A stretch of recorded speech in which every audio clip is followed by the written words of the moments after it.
Assalamualaikum sahabat Ruang Fiksi. Selamat datang penonton baru dan penonton setia.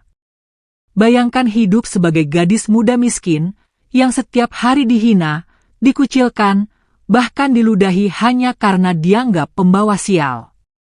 Tapi tak ada yang tahu, di balik rumah reot dan ladang mati itu, tersembunyi makhluk besar bersisik emas, diam, terluka, dan mengawasi dari kejauhan. Dan saat malam tergelap datang, satu keputusan kecil gadis ini justru membuka pintu keajaiban yang tak bisa dijelaskan logika.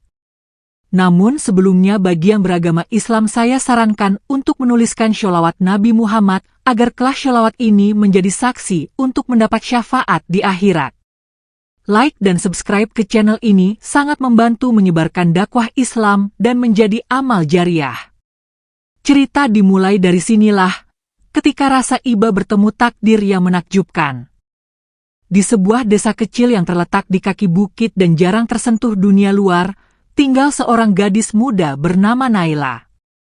Usianya baru 22 tahun, tapi kerutan di keningnya seolah menyimpan kisah yang lebih tua dari umurnya. Wajahnya manis, kulit sawo matang cerah khas perempuan desa, tapi lelah hidup telah membuatnya lebih sering menunduk dan bicara pelan. Sejak kecil, Naila hidup sendiri. Kedua orang tuanya meninggal dalam kecelakaan tragis saat ia baru berusia 7 tahun. Sejak itu, ia diasuh dunia, bukan oleh manusia. Warga desa menganggapnya pembawa sial. Entah dari mana asal prasangka itu, tapi setiap musibah yang terjadi, ayam hilang, panen gagal, atau bahkan sumur kering, semuanya diarahkan ke Naila. Ia tetap bertahan di rumah kecil peninggalan orang tuanya, bertani seadanya, menanam sayur di ladang sempit di belakang rumah. Setiap hari ia bangun sebelum fajar, menyiram tanaman dengan air dari sumur dangkal yang kadang-kadang kering. Hasilnya jarang berhasil. Tanaman layu, tanahnya retak, dan hama datang silih berganti. Namun Naila tak pernah berhenti mencoba. Bukan karena optimisme, tapi karena tak punya pilihan lain. Suatu siang, saat matahari tepat di atas kepala dan udara terasa seperti membakar kulit, sekelompok ibu-ibu berkumpul di depan warung dekat ladang Naila. Mereka tertawa mengejek sambil menunjuk ke arah rumah kecil di ujung jalan.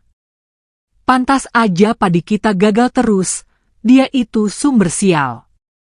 Sejak dia tinggal di sini, desa ini gak tenang, kata salah satu dari mereka. Naila yang mendengar dari kejauhan hanya menunduk dan pura-pura sibuk menyiram daun yang sudah menguning. Ia tahu tak ada gunanya membela diri. Terlalu banyak luka yang tak bisa dibersihkan hanya dengan kata-kata. Malam itu, udara desa terasa lebih dingin dari biasanya. Angin berdesir pelan di antara pohon-pohon bambu, dan jangkrik bersuara nyaring di sela keheningan.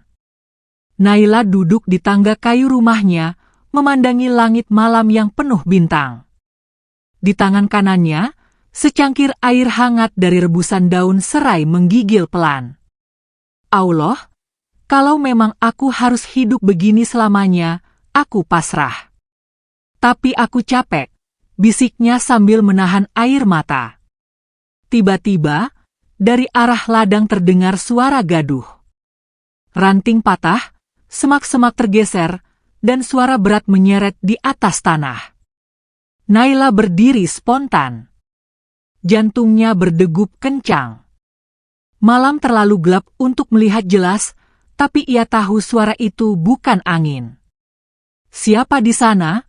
Teriaknya, meski suaranya gemetar. Tak ada jawaban.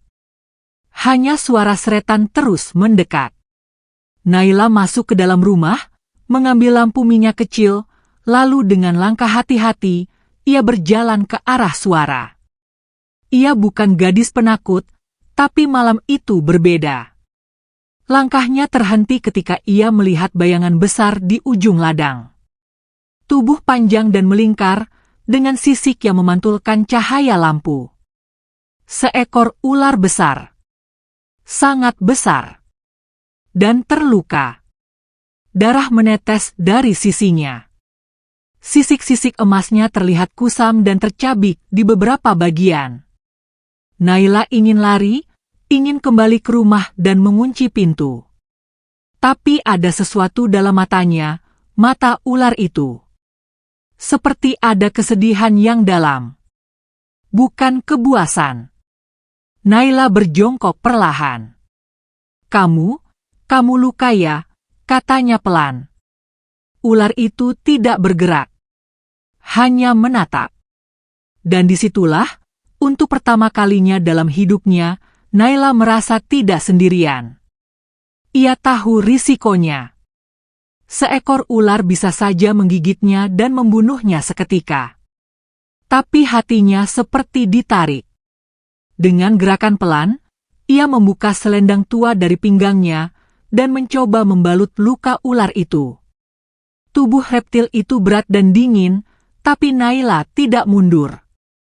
Ia angkat sedikit demi sedikit dan menyeretnya ke dalam rumah. Entah kekuatan dari mana datang malam itu. Di dapur, ia letakkan ular itu di lantai. Mengambil air dan mulai membersihkan lukanya.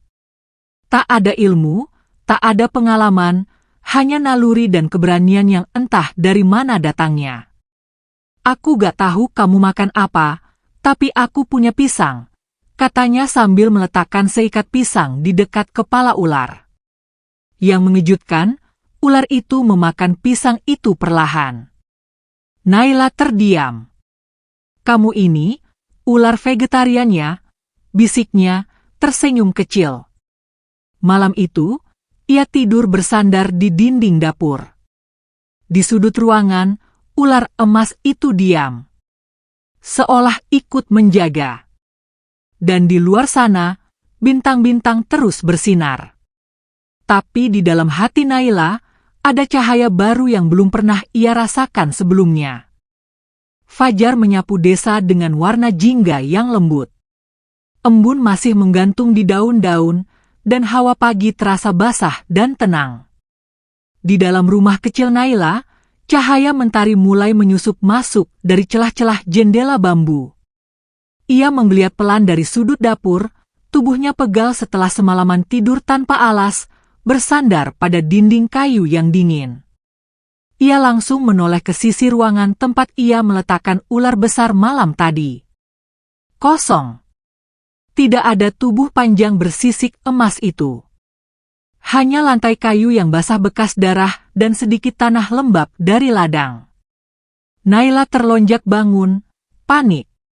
Saka, panggilnya spontan. Meski baru semalam ia mengenalnya, dalam hati gadis itu sudah memberi nama pada ular itu, Saka. Ia tak tahu mengapa nama itu terlintas, tapi terasa cocok. Seperti nama lama yang hanya menunggu ditemukan. Naila bergegas keluar rumah, kakinya masih telanjang menginjak tanah pagi yang dingin. Matanya menelusuri sekitar rumah. Embun masih menempel di rerumputan. Tapi yang menarik perhatiannya adalah jejak. Di tanah basah itu, terlihat bekas menyeret yang panjang dan melingkar. Naila mengikuti arah jejak itu dengan langkah cepat, menyusuri jalan setapak kecil di belakang rumah yang menuju pinggir hutan. Ia berjalan makin dalam, detak jantungnya meningkat. Matanya terus menelusuri tanah hingga jejak itu menghilang di semak. Ia berdiri terpaku, napasnya memburu. Kamu pergi, ya, gumamnya pelan. Bibirnya menekuk menahan kecewa. Ia tak tahu kenapa, tapi ada perasaan kehilangan yang aneh. Bukan seperti kehilangan benda. Ini lebih dalam. Seperti kehilangan satu-satunya makhluk yang bisa merasakan kesepian yang selama ini ia simpan sendiri. Dengan langkah berat, Naila kembali ke rumah. Ia membuka pintu dapur perlahan dan duduk lagi di tempat semalam. Pikirannya kosong. Ia memeluk lutut, mencoba menenangkan perasaan. Dan saat itulah, Matanya menangkap sesuatu di pojok ruangan. Sesuatu yang berkilau, kecil, tapi memancarkan cahaya yang berbeda. Ia merangkak pelan mendekatinya. Benda itu berbentuk seperti sisik. Bulat, pipih, dan berwarna emas. Bukan kuning biasa. Ini bukan logam murahan. Ini seperti emas murni. Apa ini? Bisiknya. Ia mengambil sisik itu dengan hati-hati. Permukaannya dingin dan padat. Warnanya menyala dalam sinar matahari pagi yang menembus dari jendela. Ia memandanginya lama, lalu membungkusnya dengan kain kecil dan menyimpannya di dalam laci meja kayu tua milik ibunya.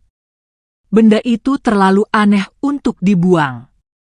Dan terlalu berharga untuk ditunjukkan ke orang lain. Beberapa hari berlalu sejak malam itu. Naila kembali ke rutinitasnya. Bertani, menyiram, menanam ulang, dan mencoba menepis komentar tajam dari warga yang melihatnya dengan tatapan curiga. Namun sejak malam itu, ada satu hal yang berubah. Ladangnya. Tanah yang tadinya kering dan keras, kini terasa lebih gembur. Benih yang ia tanam mulai tumbuh lebih cepat dari biasanya. Daun-daunnya lebih hijau, batangnya lebih kuat. Bahkan saat desa lain mulai mengeluhkan musim kering, ladang Naila tetap subur. Seperti ada sesuatu yang menjaga kelembapan dan kehidupan tanah itu. Ia pun mulai merasa lebih ringan saat bekerja. Tubuhnya tak secepat itu lelah. Dan entah kenapa, ia merasa diawasi. Bukan dengan rasa takut. Tapi seperti ada sesuatu yang memperhatikan dari jauh. Melindungi dalam diam. Suatu pagi, saat Naila tengah membersihkan gulma dari sela-sela tanaman, ia mendengar suara ranting patah di pinggir ladang. Ia menoleh cepat. Tak ada siapa-siapa. Hanya semak-semak yang sedikit bergerak. Hatinya berdebar. Saka, gumamnya. Namun yang muncul bukanlah ular. Melainkan dua anak kecil dari rumah tetangga yang sedang mencuri pandang dari kejauhan. Saat tatapan mereka bertemu, anak-anak itu langsung berlari kabur sambil tertawa-tawa. Naila hanya bisa menghela napas. Siang itu, di pasar kecil desa, kabar tentang ladang ajaib Naila mulai menyebar. Beberapa warga membicarakannya dengan nada sinis. Itu bukan wajar. Mungkin dia pakai pesugihan, kata seorang ibu. Aku dengar dia pelihara ular besar. Katanya bisa bicara sama makhluk gaib, sambung yang lain. Naila yang kebetulan melewati pasar saat itu, mendengar semua bisikan itu. Tapi ia tak menggubris. Ia hanya ingin membeli garam dan beras. Namun bisik-bisik itu makin lama makin menjadi-jadi. Terutama ketika seorang ibu kehilangan ayamnya dan menuduh bahwa ular besar peliharaan Naila yang mencurinya. Aku lihat bekas jejak ular besar di belakang kandangku. Jangan-jangan itu ular dari rumah Naila. Dalam beberapa hari, ketakutan warga berubah menjadi kebencian. Dan kebencian berubah menjadi amarah. Malam itu, saat Naila sedang duduk di depan rumah, menikmati udara dan langit malam, suara langkah kaki ramai terdengar dari arah jalan. Ia menoleh, dan matanya membelalak. Sekelompok pemuda desa datang membawa obor.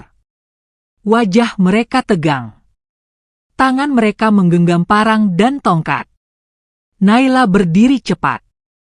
Ada apa ini? Tanyanya. Pemuda paling depan maju.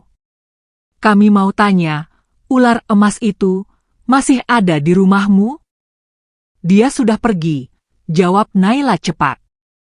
Kami gak percaya.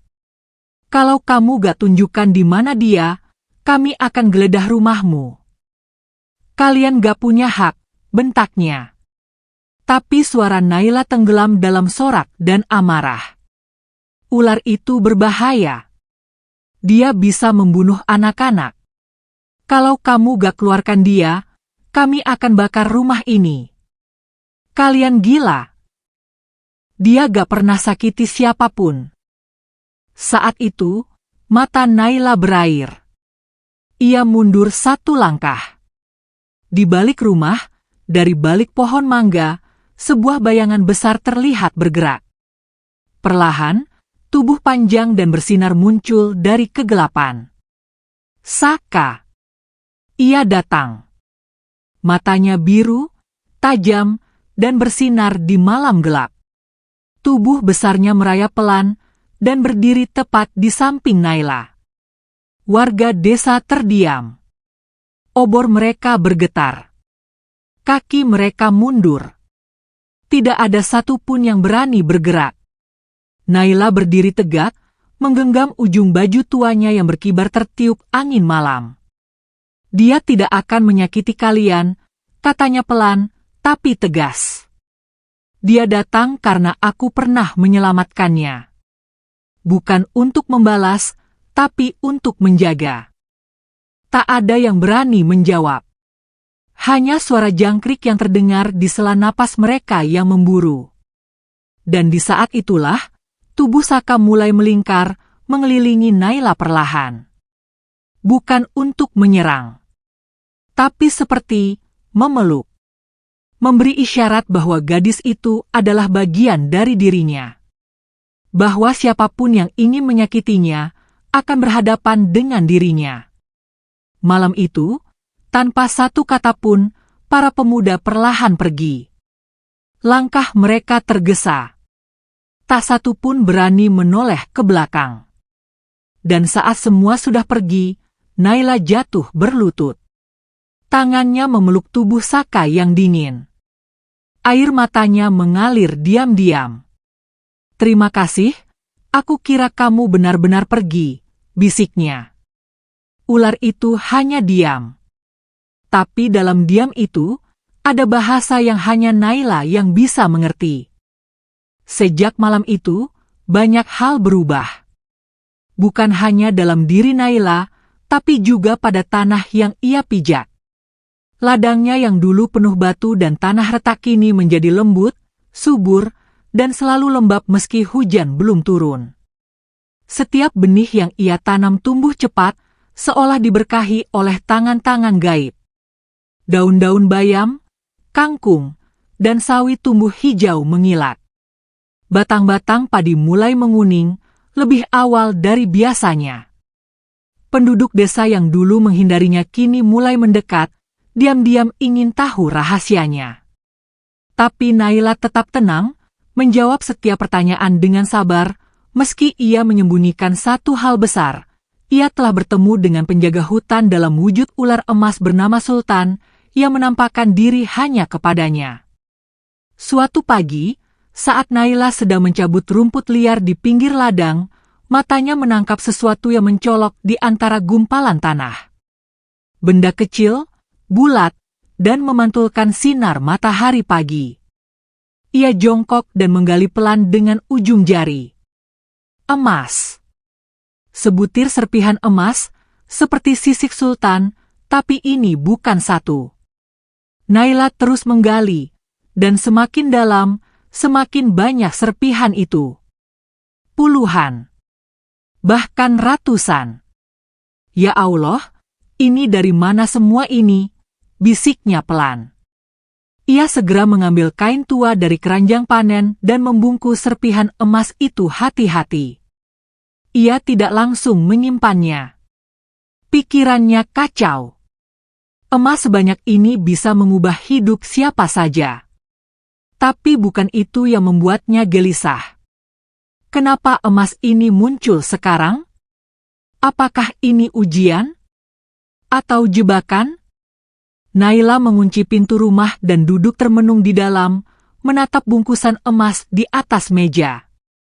Siangnya, ia berjalan cepat menuju rumah Pak Agus, kepala desa yang sudah tua tapi dikenal bijaksana dan lurus hati. Wajah Pak Agus menyambut dengan senyum kecil saat melihat Naila muncul di ambang pintu. "Naila, tumben kau datang. Maaf mengganggu, Pak. Saya ingin menunjukkan sesuatu." Naila membuka bungkusan dan memperlihatkan serpihan emas itu. Mata Pak Agus terbelalak. "Ini, dari mana kamu dapatkan?" "Saya temukan di sudut ladang, Pak. Saya gak tahu itu milik siapa. Tapi saya pikir lebih baik saya serahkan ke desa." Pak Agus terdiam. Lama. Sorot matanya berubah. Lalu perlahan ia duduk dan mengangguk pelan. "Kau bisa saja menyimpan semua ini, Naila. Dan tidak seorang pun akan tahu. Tapi kamu datang dan menyerahkannya. Itu menunjukkan siapa dirimu yang sebenarnya." Naila hanya menunduk. "Apa kau yakin tidak ingin menyimpan sedikit saja? Ini bisa mencukupi hidupmu selama bertahun-tahun."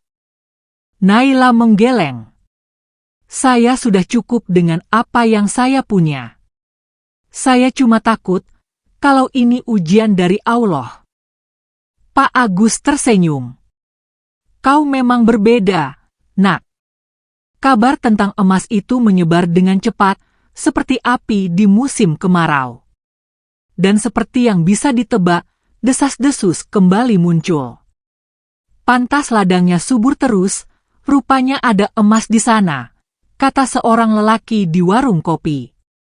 "Aku dengar dia ketemu harta karun. Jangan-jangan dia pelihara makhluk gaib," celetuk yang lain. Yang lebih parah, ada yang mengatakan bahwa emas itu adalah hasil dari ilmu pesugihan ular. Dan karena ular besar itu sebelumnya terlihat di sekitar rumah Naila, gosip itu menjadi lebih liar dan lebih mengerikan. Dia pasti udah tumbalin sesuatu buat makhluk itu, bisa jadi nyawa. Fitnah itu membakar lebih cepat dari bara api. Dan seperti yang sudah-sudah, ketakutan membutakan akal sehat warga. Suatu malam, saat Naila sedang duduk menumbuk jagung di dapur, terdengar suara langkah kaki cepat dari luar. Diikuti suara keras yang menghentak pintu rumahnya. "Naila, buka pintu. Sekarang juga." Naila tercekat. Jantungnya berdegup kencang. Ia mengenali suara itu, suara pemuda-pemuda desa yang dulu membawa obor dan parang. Ia membuka pintu perlahan. Dan di sana, berdiri 5 orang lelaki dengan ekspresi tegang dan marah. "Kami dengar kamu sembunyikan sesuatu. Kami dapat kabar kalau ular itu kembali muncul di desa, dan ayam-ayam warga hilang." "Itu gak benar," balas Naila. "Aku gak tahu apa-apa soal ayam hilang." "Kamu bohong. Kamu pakai makhluk itu buat cari emas, kan? Sekarang dia mulai makan ternak warga." Naila menahan air mata. "Aku gak pernah pelihara apapun. Kalian salah paham." Tapi mereka tak mau dengar. Salah satu dari mereka mendorong pintu masuk, menyibak tirai dan masuk ke rumah tanpa izin. "Kami akan geledah rumahmu." Naila tak bisa melawan. Tubuhnya gemetar. Tapi saat mereka membuka bilik belakang, mereka tidak menemukan apa-apa. Namun seorang pemuda menendang meja dan melihat kotak kecil di bawahnya. "Ini dia," teriaknya, sambil membuka kotak dan mengangkat sisik emas pertama yang Naila simpan sejak malam ia menolong Saka. "Lihat. Bukti dia memang berhubungan dengan makhluk itu." Naila menangis.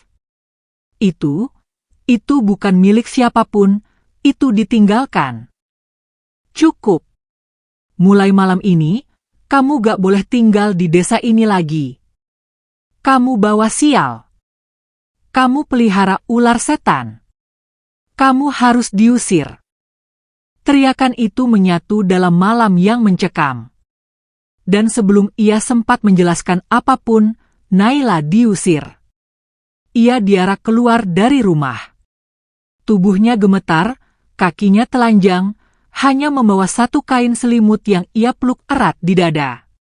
Wajah-wajah yang dulu ia bantu, yang pernah ia beri sayur tanpa minta imbalan, kini berubah menjadi wajah-wajah penuh amarah.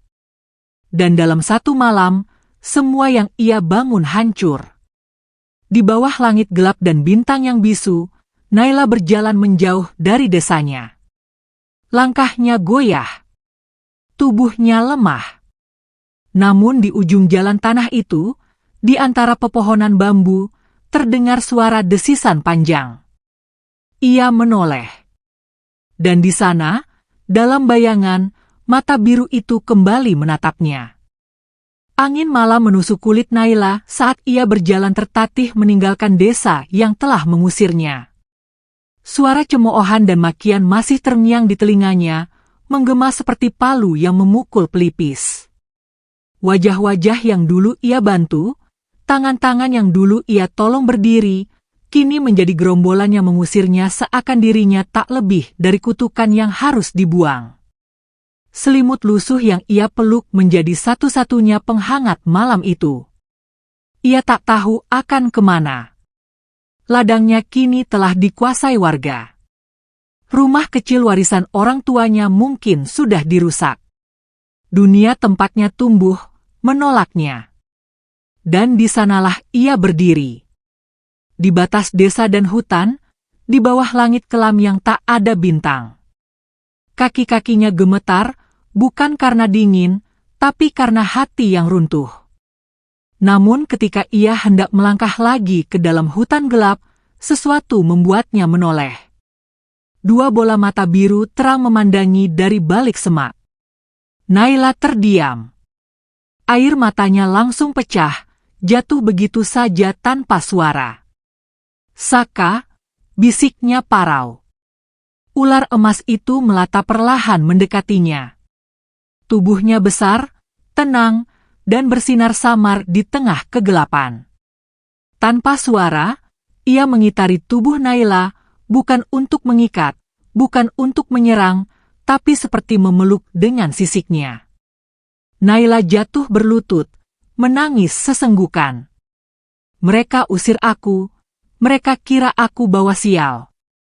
Saka tak bergerak, hanya diam dan tetap mengelilingi tubuh rapuh Naila. "Aku cuma nolong kamu. Aku gak punya siapa-siapa lagi."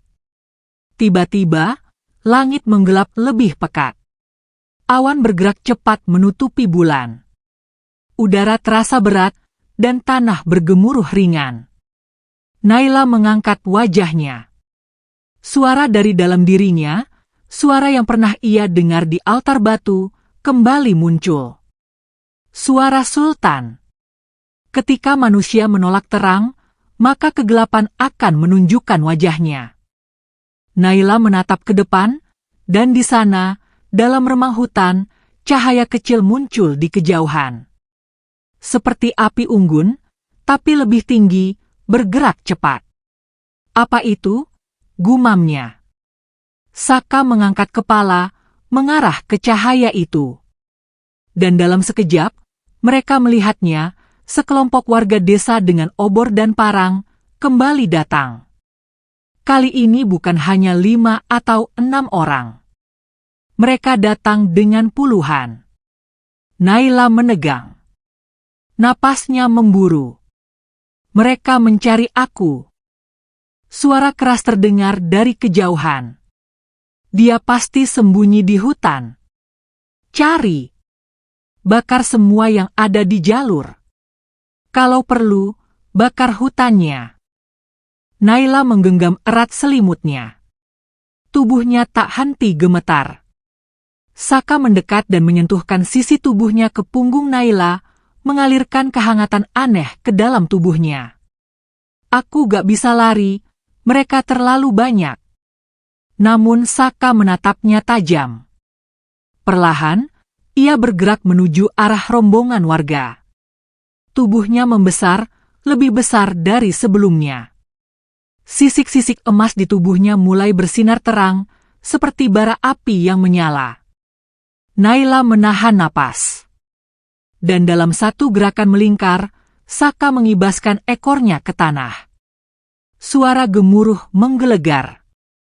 Tanah pecah, pohon-pohon tumbang, dan jalur yang dilewati warga tertutup longsor ringan. Suara mereka panik, berteriak-teriak mencari jalan keluar. Tapi gelap dan kabut malam membuat mereka terpisah-pisah, kebingungan. Naila menyaksikan semua itu dengan mata berkaca-kaca. Apa? Ini kekuatanmu, Saka? Ular itu tak menjawab. Tapi tubuhnya kini kembali ke ukuran semula. Ia berbalik dan menundukkan kepala ke arah Naila, seolah meminta gadis itu untuk naik ke punggungnya. Naila ragu. Apa? Kamu mau aku naik? Ular itu tak bergerak, hanya menatap dengan mata birunya yang teduh. Dan Naila pun mengangguk pelan, lalu memeluk lehernya dan naik dengan hati-hati. Tubuh ular itu hangat, lebih nyaman dari kayu rumahnya. Dan dalam sekejap, Saka melata cepat ke arah dalam hutan, meninggalkan suara kemarahan manusia di belakang mereka. Mereka menembus rimbun pepohonan, menyusuri jalan yang Naila tak pernah tahu ada. Hutan itu ternyata jauh lebih luas dan dalam daripada yang ia bayangkan. Ada sungai jernih yang mengalir diam-diam di antara pohon-pohon tinggi. Ada akar-akar besar yang menjulang seperti jembatan. Dan di tengah hutan itu, ada sebuah tempat yang terasa sangat berbeda. Sebuah lembah tersembunyi. Angin yang berembus di sana membawa aroma tanah segar dan bunga liar. Pepohonan membentuk kanopi alami, dan di tengahnya mengalir sungai kecil yang bercahaya samar. Naila turun perlahan dari punggung Saka. Ini? Tempat apa ini? Suara itu muncul lagi, suara sultan, dari dalam diri Saka. Ini tempat para penjaga alam. Tempat yang hanya bisa dimasuki oleh mereka yang terpilih. Naila berjalan pelan. Kakinya menyentuh rumput yang terasa lebih lembut dari kain. Di sudut lembah, ada pondok kecil dari bambu dan daun rumbia. Tanpa sadar, air matanya jatuh lagi. Aku bisa tinggal di sini? Untuk sementara. Naila memejamkan mata. Aku gak tahu harus bagaimana. Mereka membenciku. Aku kehilangan rumah, ladang, hidup. Kadang, Allah membiarkan sesuatu dihancurkan agar bisa dibangun lebih kokoh. Naila menatap ke arah Saka yang mulai menggulung tubuhnya di bawah pohon besar. Aku takut, tapi aku juga merasa damai. Malam itu, Naila tidur di dalam pondok kecil itu. Untuk pertama kalinya setelah bertahun-tahun, ia merasa aman.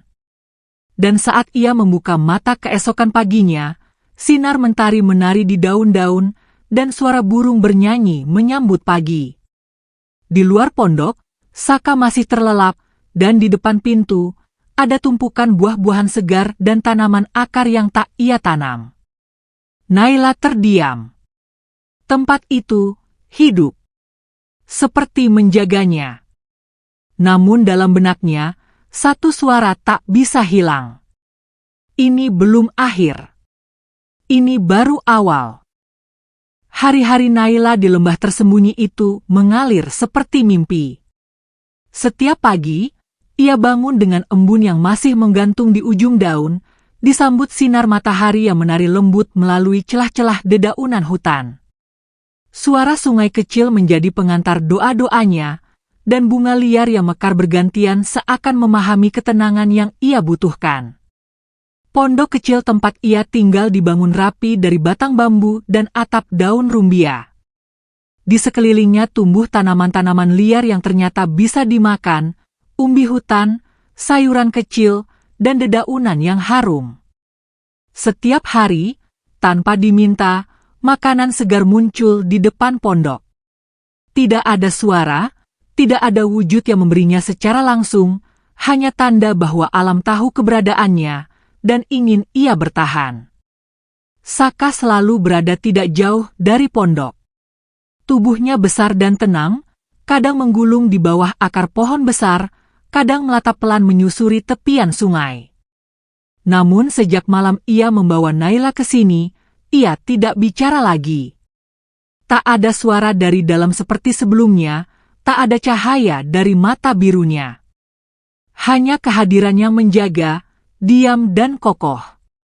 Naila mencoba mengisi waktunya dengan merawat tanaman, membersihkan sekitar pondok, dan menulis di lembar-lembar daun besar menggunakan arang. Ia mencatat apa yang ia alami sebagai cara menjaga kewarasan. Namun diam-diam, di malam-malam yang sunyi, ia rindu. Rindu suara manusia. Rindu suasana pasar, meski penuh cibiran. Rindu suara ayam, teriakan anak-anak bermain, rindu rumah kecilnya, ladang tempat ia menanam dengan air mata dan doa. Bahkan, rindu kepada Pak Agus yang dulu selalu menasihati dengan lembut. Suatu malam, saat bulan kembali bulat di langit, Naila duduk di batu besar di pinggir sungai, menatap pantulan cahaya perak di permukaan air. "Aku baik-baik saja, Allah," bisiknya pelan. Tapi hatiku masih tertinggal di desa. Dan seolah menjawab doanya, angin berubah arah. Dari kejauhan, dari arah luar hutan, terdengar suara samar. Suara yang membuat Naila berdiri dan menegakkan kepala. Suara kentongan. Ia kenal suara itu. Itu bukan suara biasa. Itu adalah tanda bahaya. Tanda bahwa desa sedang menghadapi sesuatu yang genting. Suara itu berdentum 3 kali, disusul jeda, lalu 2 kali cepat. Pola yang sudah ditanamkan turun-temurun oleh para tetua desa. Artinya, bencana alam. Naila menatap ke arah hutan yang lebat. Dadanya sesak. Pikirannya bercampur aduk. Tapi sebelum ia sempat berpikir lebih jauh, Saka bergerak cepat, mendekat dan menatapnya lekat-lekat. Mata biru itu kembali menyala. Suara berat dan dalam muncul lagi dari dalam dirinya. Desa sedang terancam. Mereka kehilangan air. Ladang-ladang mulai mengering. Sungai menyusut. Hujan tak lagi turun. Naila gemetar. Kenapa? Kenapa ini terjadi? Karena ketidakseimbangan. Karena mereka menolak penjaga. Karena mereka mengusir yang membawa perlindungan. Naila terdiam lama. Suaranya lirih. Tapi mereka manusia. Dan manusia kadang membuat kesalahan. Aku gak bisa diam aja. Mereka butuh bantuan. Saka mengangguk pelan.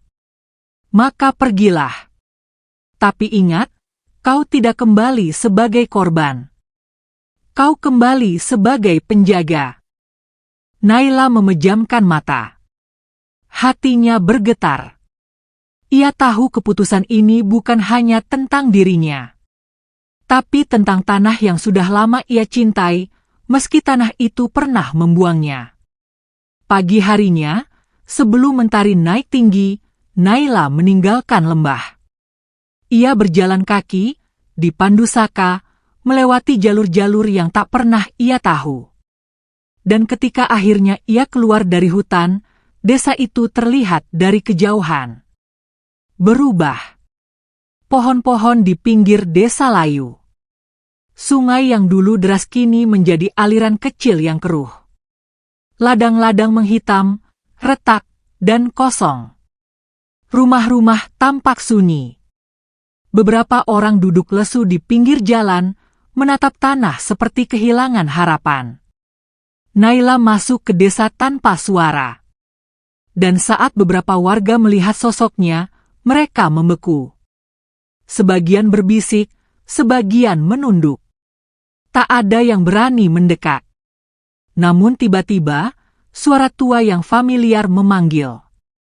Naila. Ia menoleh.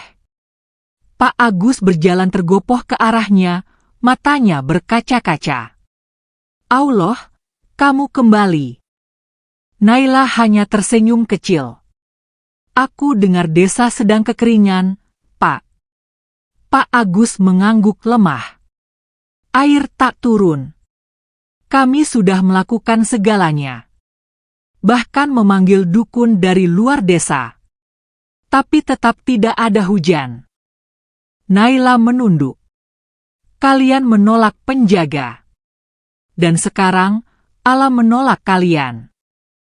Pak Agus terdiam. Beberapa warga mulai berkumpul, perlahan berdiri di sekeliling mereka. Tak ada yang berteriak. Tak ada yang mencemooh. Hanya wajah-wajah letih dan penuh penyesalan. Naila mengangkat wajah. Aku ingin bantu. Tapi dengan satu syarat. Semua menatapnya. Aku bukan siapa-siapa. Aku hanya petani. Tapi aku membawa pesan dari penjaga alam. Jika kalian masih menyimpan dendam, jika kalian masih menolak kebenaran, maka aku tidak bisa bantu. Pak Agus menatapnya dalam-dalam. Lalu berlutut perlahan di depan Naila. Diikuti oleh yang lain. Satu persatu, warga desa yang dulu mengusirnya kini menunduk, bersimpuh di tanah. Maafkan kami, Naila. Naila menarik napas panjang. Lalu mengangguk. Maka mari kita mulai. Hari itu, dengan dipandu oleh Naila, seluruh warga desa berkumpul di ladang kering. Mereka menanam kembali bersama-sama. Mereka membersihkan sungai, membuka jalur air yang tertutup lumpur. Mereka bekerja dari pagi hingga senja, tanpa lelah. Dan di bawah langit yang awalnya mendung, perlahan awan mulai menebal. Dan ketika malam tiba, hujan pertama pun turun. Air membasahi tanah desa. Warga menangis di tengah sawah. Anak-anak berteriak gembira. Dan dari kejauhan, di pinggir hutan, seekor ular emas besar mengangkat kepala ke langit, lalu menghilang dalam gelap. Malam itu, Naila duduk sendirian di beranda rumahnya yang nyaris hancur. Air hujan masih menetes dari atap. Tapi hatinya hangat. Ia tahu, ini belum akhir. Tapi kali ini, ia tidak sendiri. Hujan yang turun malam itu bukan sekadar air dari langit. Bagi Naila, itu adalah pertanda bahwa alam telah memaafkan. Bahwa ada yang masih menjaga, di balik semua luka dan pengkhianatan yang sempat terjadi. Warga desa berbondong-bondong keluar rumah, menengadah ke langit dengan wajah basah bukan hanya oleh air hujan, tapi juga oleh air mata syukur. Naila berdiri di depan rumah kecilnya yang dulu pernah menjadi tempat pengusiran. Kini, para warga membantunya membersihkan reruntuhan, membetulkan atap yang bocor, dan memperbaiki dinding bambu yang hampir roboh. Mereka tak banyak bicara. Mereka tahu, ucapan saja tak cukup untuk menebus luka yang mereka torehkan dulu. Pak Agus datang bersama beberapa orang tua desa, membawa sekarung benih dan beberapa alat pertanian. Naila, kami tak tahu bagaimana membalas semuanya. Kami hanya ingin kau tahu, kami siap bekerja bersamamu. Kami ingin belajar. Kami ingin memperbaiki yang telah rusak. Naila menatap mereka lama. Wajah-wajah yang dulu membara oleh amarah, kini tampak tulus dan penuh harap. Jika kalian mau menjaga tanah ini, bukan hanya untuk hari ini, tapi untuk anak cucu nanti, maka aku akan ajarkan apa yang aku tahu. Dan sejak hari itu, Naila mulai mengajar. Ia tidak mengajar di sekolah atau di balai desa. Ia mengajar di ladang, di sungai, di pinggir hutan. Setiap hari, warga datang membawa cangkul dan ember, menunggu instruksi dari gadis yang dulu mereka buang. Naila menunjukkan cara menanam dengan sistem tumpang sari, cara menggunakan daun-daun hutan sebagai pupuk alami, dan bagaimana mengatur air agar tidak membanjiri akar. Ia juga mengajarkan sesuatu yang lebih penting, rasa syukur dan kesadaran bahwa tanah adalah titipan, bukan milik mutlak manusia. Anak-anak pun mulai mendekatinya. Mereka datang dengan rasa ingin tahu, mendengarkan kisah tentang hutan dan tentang ular emas yang pernah tinggal di balik bayang-bayang desa. Naila tidak pernah menyebut nama Sultan. Tapi dalam setiap kisah yang ia bagi, selalu ada satu pelajaran yang ditegaskan. Jika kita menjaga alam, maka alam akan menjaga kita. Saka, yang kini hanya muncul sesekali, tetap berada di hutan. Ia tidak lagi datang ke desa, tapi Naila bisa merasakannya. Ada saat-saat tertentu, ketika angin bertiup dari arah lembah, atau ketika cahaya bulan memantul di atas air, ia tahu ia sedang diawasi. Dan itu membuatnya tenang. Bulan berganti. Panen mulai mendekat. Dan ladang-ladang yang dulu mati kini hijau, penuh harapan. Air sungai mengalir deras, menghidupi sawah dan kolam-kolam. Desa itu hidup kembali, bukan dengan tahayul, bukan dengan ritual aneh, tapi dengan kerja keras, ilmu, dan restu dari langit. Suatu sore, saat mentari mulai tenggelam, Naila duduk di pinggir sawah. Kakinya menggantung di pematang, tangannya memegang seikat bibit padi yang baru ia tanam. Ia menatap langit jingga, dan tiba-tiba ia merasa dingin. Bukan karena udara, tapi karena sesuatu yang mendekat. Dan saat ia menoleh, mata biru itu kembali menatapnya. Saka muncul dari balik rimbunan semak. Tubuhnya besar, sisiknya masih bersinar seperti emas. Namun kali ini, tatapannya berbeda. Bukan menenangkan. Bukan pula penuh kekuatan. Tapi, perpisahan. Naila berdiri perlahan. Dadanya terasa sesak. Kamu, datang lagi. Ular itu melatap pelan, mendekatinya. Dan ketika ia mengangkat kepalanya, suara itu, suara yang pernah menggema dari altar batu, kembali terdengar di dalam hati Naila. Perjalananmu telah usai. Waktuku telah habis. Naila terdiam. Air matanya langsung jatuh. Jangan pergi. Aku masih butuhmu di sini. Tidak, Naila. Kini kaulah penjaga desa ini. Bukan aku. Kamu telah membuktikan bahwa manusia masih bisa berubah. Kamu mengubah ketakutan menjadi harapan. Kamu membalas kebencian dengan cinta. Dan cinta itu jauh lebih kuat dari kekuatanku. Naila menunduk. Tubuhnya gemetar. Aku tak tahu apakah aku bisa terus seperti ini tanpamu. Kamu tidak sendiri. Lihatlah desa ini. Mereka telah kembali padamu. Dan selama kau tetap menjaga tanah ini dengan hati yang bersih, aku akan selalu di sekitarmu. Dalam angin, dalam hujan, dalam tanah yang kau injak. Saka bergerak mundur pelan. Tubuhnya mulai bersinar, perlahan larut ke dalam cahaya yang menyatu dengan warna senja. Dan sebelum benar-benar menghilang, ia menyampaikan satu pesan terakhir. Jika suatu hari langit kembali sunyi, dan bumi mulai menangis, panggillah aku.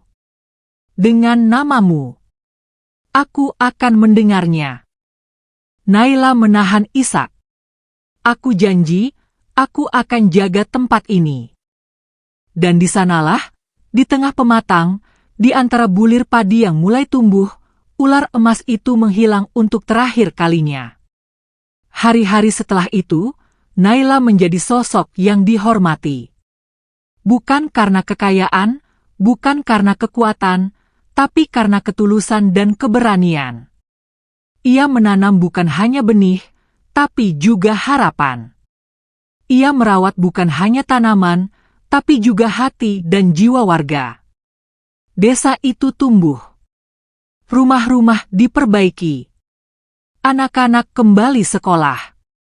Dan orang-orang luar mulai datang, ingin belajar dari desa yang dulunya hampir mati. Dan setiap malam, saat Naila duduk sendiri di depan rumah, menatap bulan yang menggantung tinggi, ia tahu satu hal. Bahwa jauh di balik pohon, di lembah yang tersembunyi, masih ada penjaga yang setia mengawasi. Bukan untuk menakut-nakuti. Bukan untuk membalas dendam. Tapi untuk mencintai dalam diam. Musim panen datang lebih awal dari biasanya. Padi yang ditanam bersama oleh warga desa kini menguning sempurna, berdiri tegak seperti pasukan yang siap menyambut kemenangan. Naila berjalan di tengah sawahnya dengan hati yang penuh rasa syukur. Ia merasakan desir angin pagi menyapu pipi, menyampaikan seolah bisikan dari Saka, penjaga yang kini tak lagi menampakkan wujudnya, tapi selalu hadir dalam tiap embusan udara dan aliran air. Di tangannya tergenggam seikat gabah pertama yang ia potong sendiri. Ia menunduk, mencium bau khas butiran padi, lalu tersenyum. Alhamdulillah, panen kali ini adalah panen pertama yang benar-benar dari kerja bersama.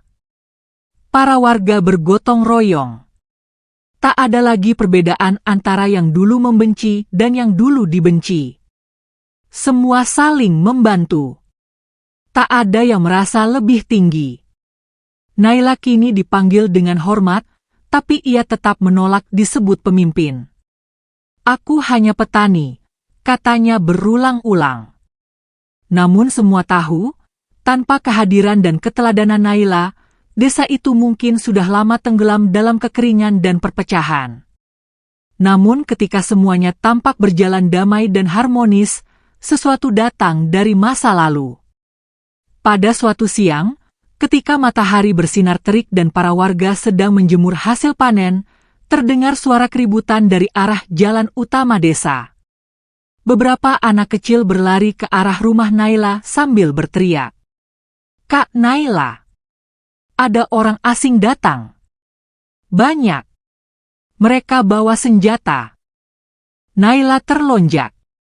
Ia langsung mengenakan penutup kepala dan berlari ke pusat keramaian. Dan benar, di sana, berdiri 3 mobil pick-up dengan logo sebuah perusahaan tambang besar yang tak asing di telinganya. Dari dalam turun beberapa lelaki bertubuh kekar, mengenakan seragam berwarna abu-abu dan helm pelindung. Di depan mereka, berdiri seorang pria tinggi dengan jas rapi dan kacamata hitam. Wajahnya bersih, senyumnya tipis. Tapi sorot matanya tajam, penuh perhitungan. Pak Agus melangkah maju, diapit oleh 2 orang tua desa. "Ada keperluan apa kalian datang ke sini?" Pria itu tersenyum, lalu membuka map coklat dari tangannya. "Perkenalkan, saya Denny from PT Ananta Mineral Resources. Kami datang karena wilayah desa ini, khususnya area ladang dan hutan di sisi timur, telah terdaftar sebagai wilayah eksplorasi pertambangan. Kami sudah mendapat izin dari tingkat kabupaten." Warga berdesir. Bisik-bisik langsung terdengar di antara kerumunan. Naila maju, menatap pria itu dengan tajam. "Apa maksudmu hutan di sisi timur? Itu adalah kawasan perlindungan. Itu tanah adat kami." Denny menghela napas pelan. "Itu dulu. Sekarang sudah berubah. Kami hanya minta kerjasama. Perusahaan kami akan membuka akses pembangunan, membangun jalan, dan memberikan kompensasi." "Kompensasi?" potong Naila. dengan mengganti tanah yang hidup dengan uang mati. Denny menatapnya dingin. Nona, kita bicara soal pembangunan. Desa kalian akan maju. Listrik, sinyal, transportasi. Bayangkan anak-anak desa ini bisa sekolah ke kota dengan mudah. Pak Agus menarik napas panjang. Kami akan berdiskusi. Beri kami waktu. Namun saat itu, salah satu warga yang dulu paling vokal menolak kehadiran Naila berdiri dan berteriak. Buat apa nolak? Ini kesempatan kita kaya. Selama ini kita susah. Kalau mereka bisa kasih kita hidup lebih baik, kenapa harus tolak? Beberapa orang mulai bimbang. Suara-suara setuju mulai muncul. Bahkan beberapa pemuda mulai mendekat ke arah tim perusahaan, mengambil brosur yang dibagikan Denny. Naila terdiam. Dadanya sesak. Ketakutan yang dulu sempat padam kini kembali menyala. Bukan pada perusahaan, tapi pada manusia itu sendiri yang begitu mudah tergoda dengan janji-janji tanpa akar. Malam itu, desa tidak tenang. Obrolan tentang tambang menyebar seperti api. Ada yang pro, ada yang kontra. Beberapa pemuda mulai terang-terangan mendukung kedatangan perusahaan, berharap bisa bekerja sebagai pekerja proyek. Sementara para tetua, yang lebih dekat dengan tanah dan tradisi, mulai cemas. Naila duduk di dapur rumahnya, memandangi lampu minyak yang redup. Hatinya kacau. Ia tahu benar kawasan hutan timur adalah wilayah sakral. Tempat Sultan menunjukkan dirinya. Tempat lembah tempat ia pernah diselamatkan. Dan kini, tempat itu akan digali, dirusak, dihancurkan. Ia keluar rumah, melangkah menuju ladang yang telah panen. Bulan separuh menerangi langkahnya. Ia berdiri di batas ladang dan hutan, menatap gelap di balik pepohonan. Saka, Sultan, aku tahu kau masih di sana, aku butuh jawaban. Aku butuh bantuan. Angin berhembus pelan. Daun-daun bergoyang. Tapi tidak ada cahaya biru. Tidak ada suara. Sunyi.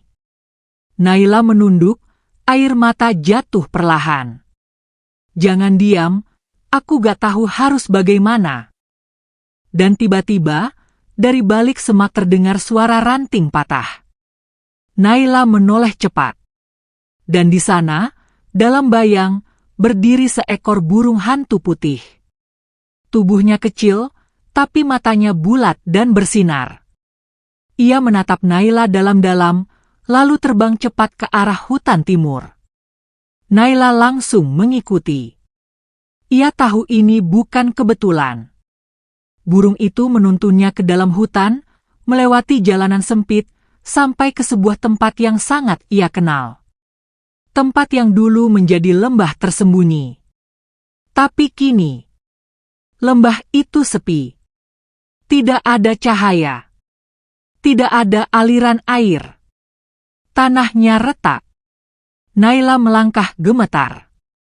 Dan di tengah batu altar, tempat pertama kali ia bertemu Sultan, kini hanya tersisa selembar sisik emas, kecil dan kusam.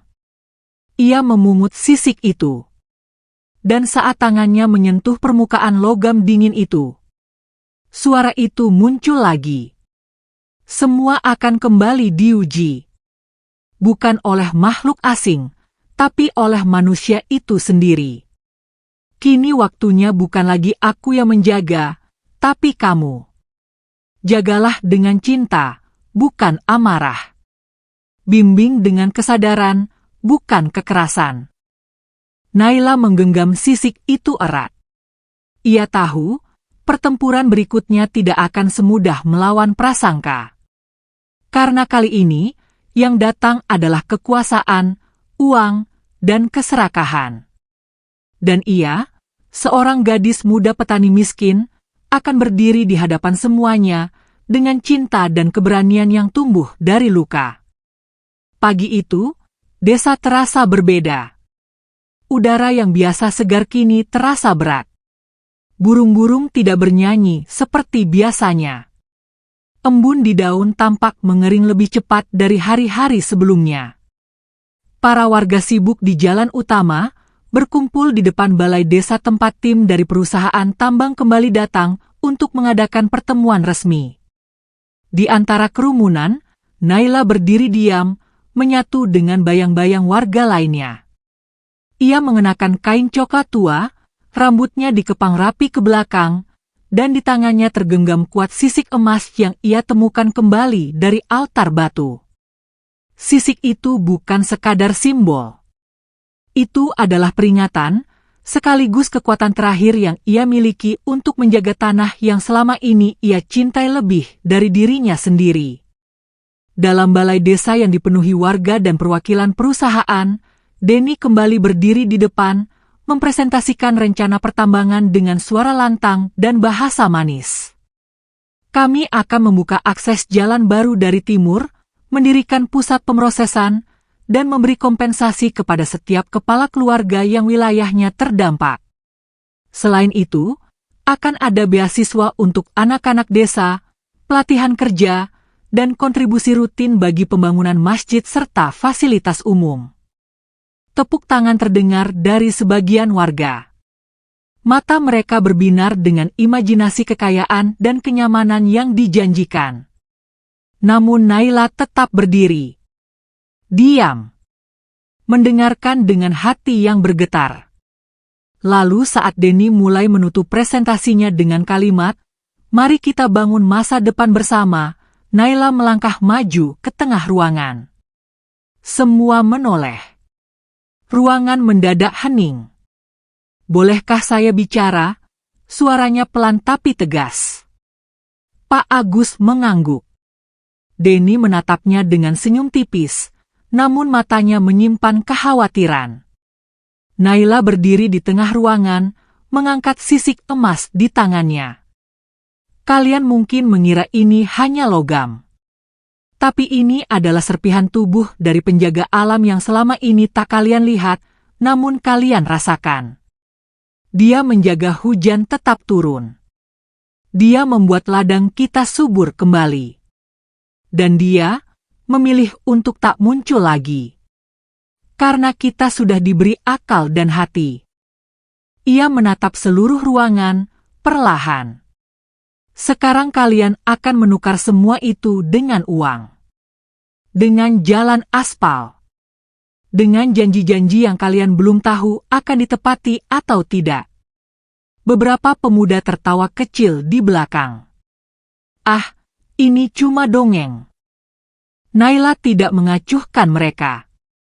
Aku tidak butuh kalian percaya padaku. Tapi lihatlah sekeliling. Hujan sudah mulai terlambat lagi. Tanah mulai mengering. Bahkan burung pun tak mau bersarang di hutan kita. Kalian pikir itu kebetulan? Denny berdiri, mencoba menyela. Nona Naila, kami menghargai kepercayaan lokal.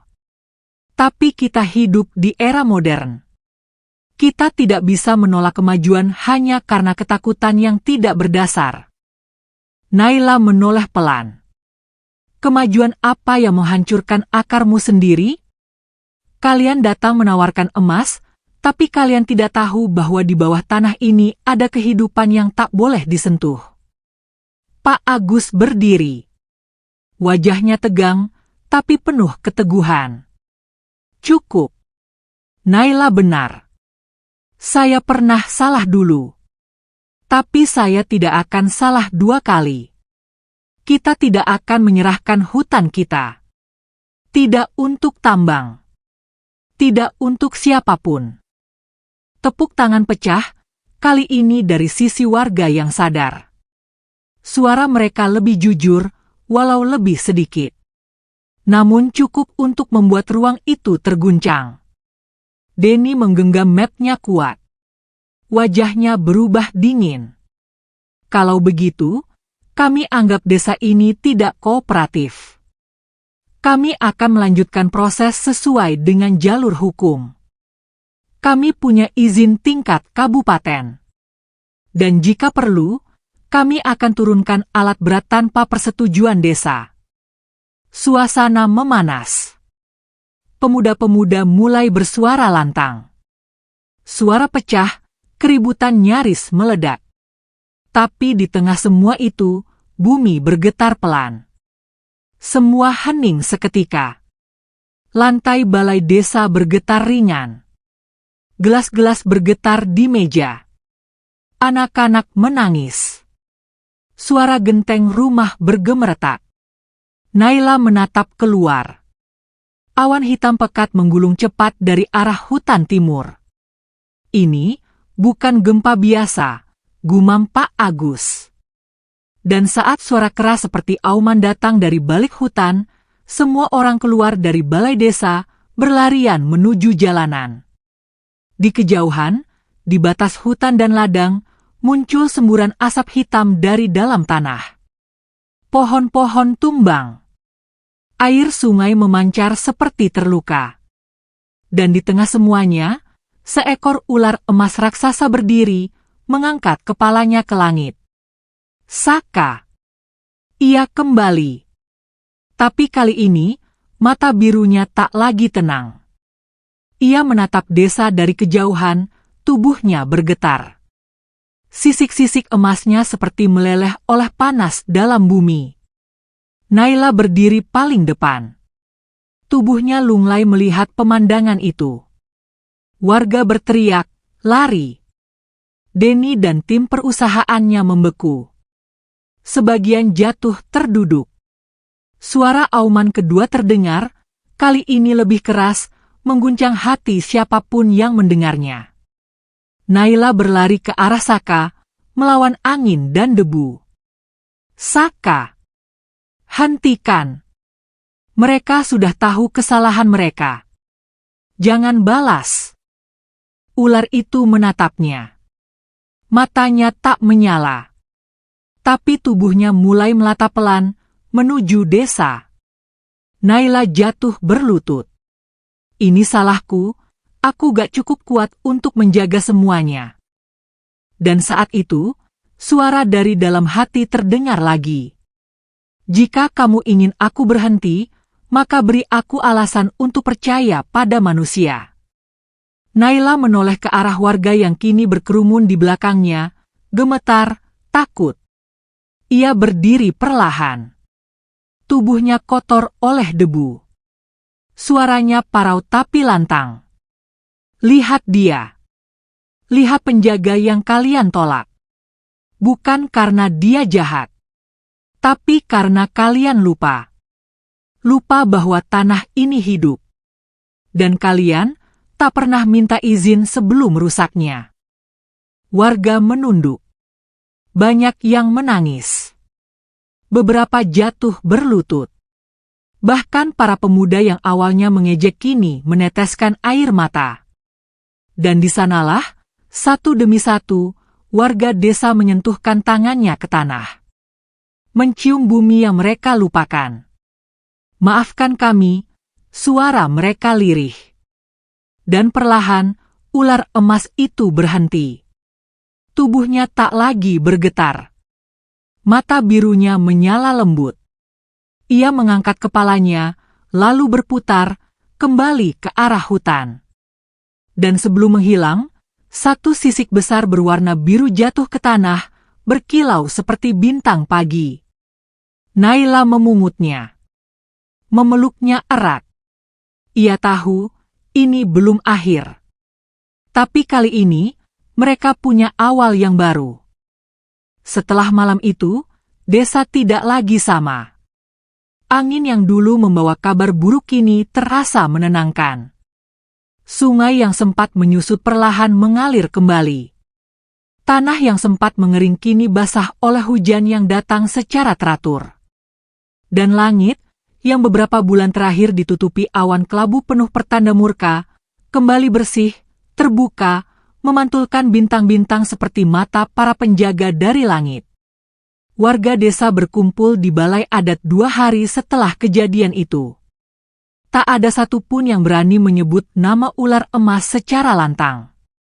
Tapi semua sepakat bahwa alam telah bicara, dan mereka telah mendengar dengan jelas.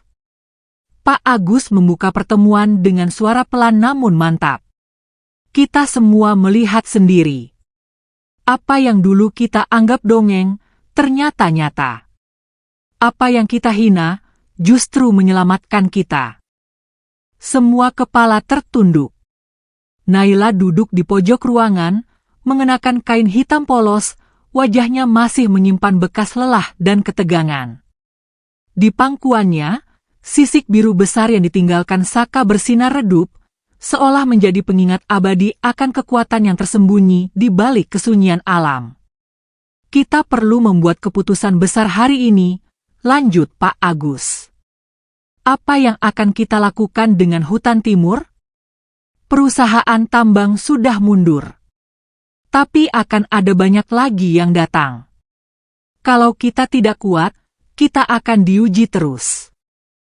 Naila berdiri pelan. Suaranya tenang, tapi penuh ketegasan. Kita tetapkan wilayah itu sebagai tanah perlindungan. Bukan hanya untuk manusia, tapi juga untuk semua makhluk yang hidup di dalamnya. Beberapa warga mengangguk. Beberapa lainnya masih ragu. Bagaimana kita menjaga kalau kita sendiri hidup susah? Tanya salah satu dari mereka. Kita butuh uang. Kita butuh masa depan. Naila menatapnya dalam-dalam. Masa depan tidak akan pernah datang kalau kita menghancurkan tempat di mana kita berpijak. Ia menoleh ke semua yang hadir. Aku akan ajarkan apa yang aku pelajari dari hutan. Tentang pertanian berkelanjutan.